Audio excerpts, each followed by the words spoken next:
Hi and welcome back. I'm David and today I'm going to talk about spondylolisthesis. Now what is spondylolisthesis? Well, if you have it, you already know. But if you don't have it, then what it is it's a slippage of one vertebra on top of the other, or sometimes the one underneath slips under it, under the one above. So it can be one of the two scenarios, but either way, it's when one of the vertebrae has actually slipped out of alignment and slipped out of place.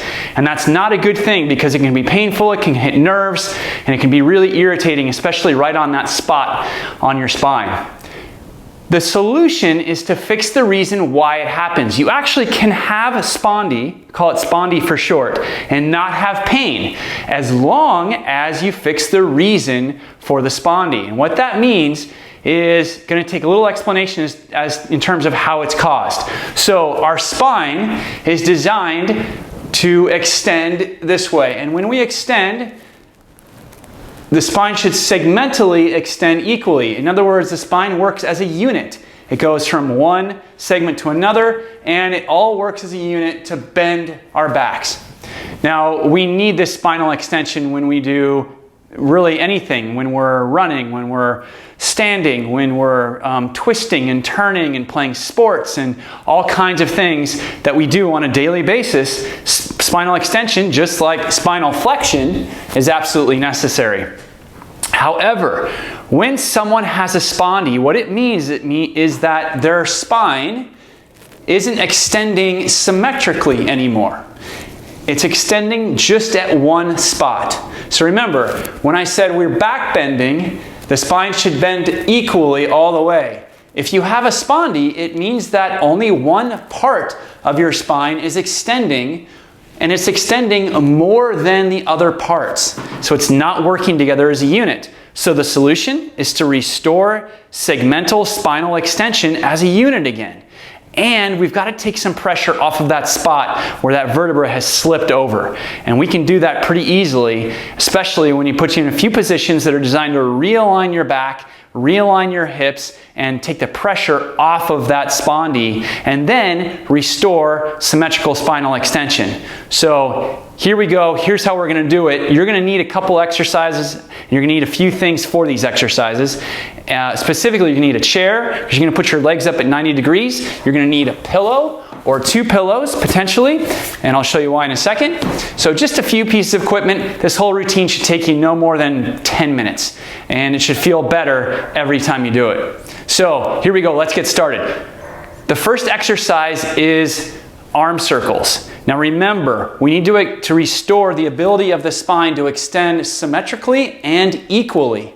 But we have to take the pressure off of that spot on your back as well, where that vertebra is slipping over. So first, we need to make sure your upper back is aligned in the right position, because if it isn't, then we have no shot of recreating symmetrical extension, symmetrical back bend and movement in the spine. So first things first, you're going to stand with your feet about fist width apart, and you're going to spread your fingers out, curl the top knuckles down in your palm of your hand. And you can also make a fist if this just seems weird, but either way, you're going to thumbs up, you're going to make sure your wrist is straight, arms straight out from your shoulders.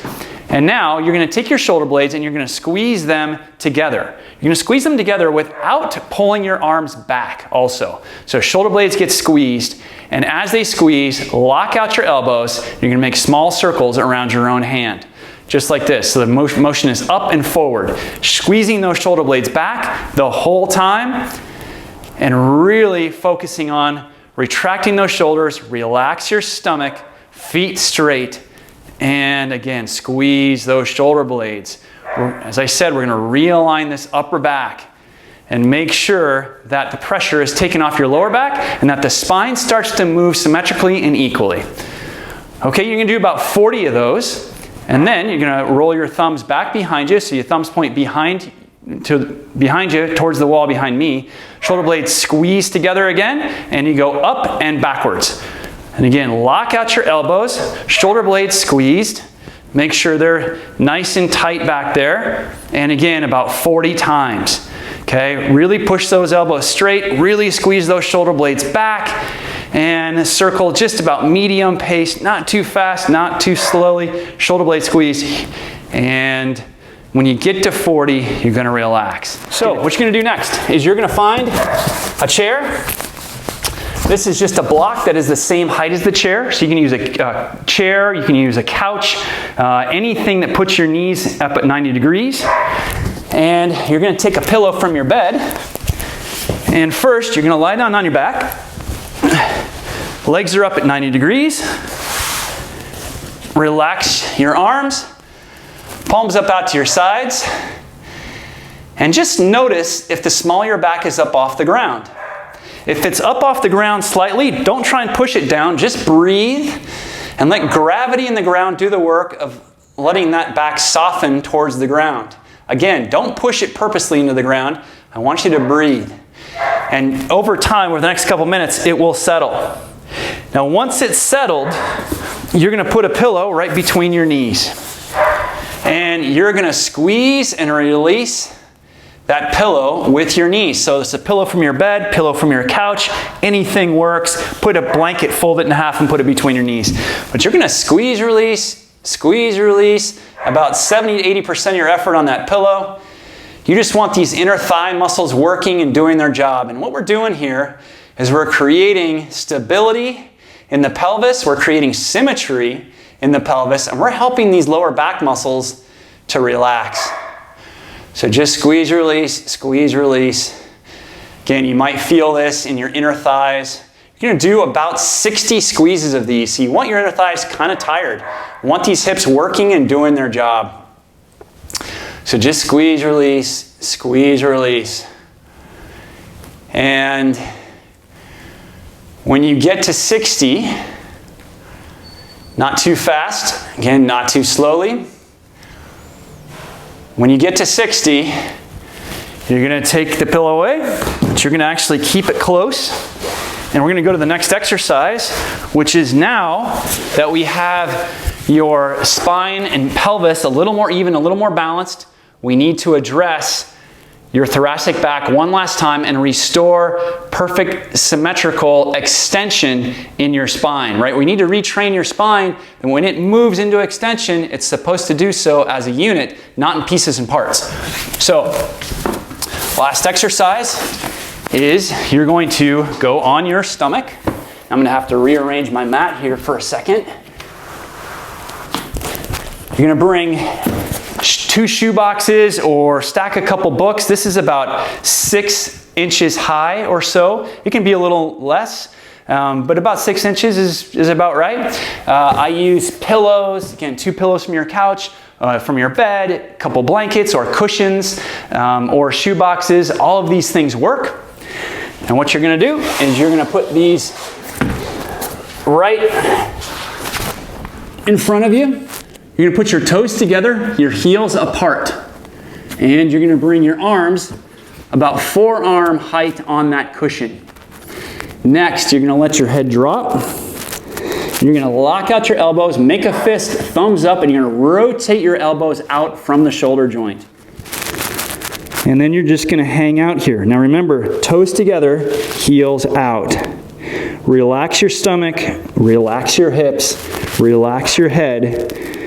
Forehead straight down. You don't want to turn your head to the side. We're going to hold this for about 30 seconds. Don't forget to breathe. You're going to feel some work in your shoulders. You're working your forearms. Again, just 30 seconds. Now, if this position is painful in any way, then stop and get out of it. Okay, after 30 seconds, we're going to go to this next position. You're going to bring the pillows out to 45 degrees. Arms straight out, about mid-forearm is where that block or cushion hits you. Rest your head down, toes together, heels out, and rotate those thumbs out from the shoulder joint. Elbows locked, toes together, heels out. Yes, if you're sweating, that means you're doing it right. It's not an easy exercise. Relax your stomach, rotate out, breathe. This should be a little easier on the shoulder, but a little different position. We're working. You are also simultaneously strengthening all the rotator cuff muscles. This is good exercise if you want to strengthen your shoulders. Okay, next exercise, right out from your shoulder. And rest your forehead down, toes out, rotate those arms, thumbs rotate up towards the ceiling, lock out your elbows, rest your forehead down, toes together, heels out. Having a good time now. Trying to relax your back, just put the work in your shoulders. Again, what we're doing is we're creating symmetrical extension in your spine here. We're reminding your hips, spine, and shoulders they're supposed to work as a unit. Okay. Oh my goodness. Probably have a big red forehead spot. Okay, that was the floor block, we call that. Now, stand up and just relax. Get a comfortable stance, and you should notice that you are standing much more upright.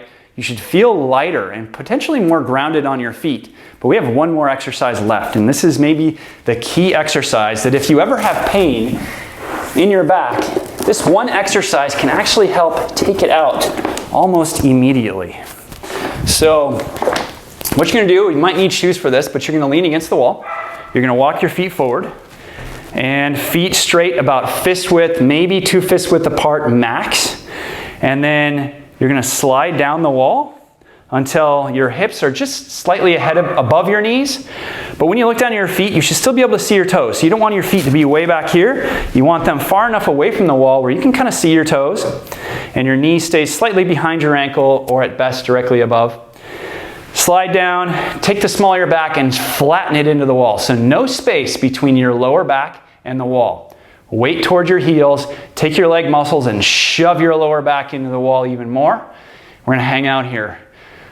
Not very long. As you can tell, you won't be able to stay here too long. The goal is anywhere from 30 seconds to 2 minutes max. So we're gonna start with 30 seconds today. If you wanna build your way up and do more later on, absolutely do that. But for now, this is plenty. You're gonna hang out, and when you get to 30 seconds, after your thighs start burning, then you'll come up. What this is doing is this is shutting off your lower back muscles. This is realigning your shoulders, spine, and hips under vertical load, and it's reestablishing symmetry, symmetrical weight distribution between your legs. Of course, it's also strengthening your thigh muscles, so this is a great exercise to do for sports, for skiing, and you probably did it as a kid if you played hockey or basketball or football or anything like that. Okay, let's call that 30 seconds or more. And stand up, shake it out, and walk around, see how you're feeling. Hopefully you feel a lot better. These exercises are just about realigning your spine. It's not really addressing the spondy. Remember, it's addressing the reason for the spondy. So I really hope this helps. If it did, you can do it a couple times a day. Keep it in this order. Do it for a week or two, see how it goes, and please get back to me and let me know how you did. If you have comments, if you have thoughts, please let me know. I want to know how the exercise affected you and how you're doing. And the whole point of this is to help. So thanks for watching today, and stay tuned for more videos on back pain. If you have stenosis or sciatic pain, then I also have videos for that. Back pain, neck pain, everything. So whatever you have going on, this is a free resource for you. Thanks again for coming. See you soon.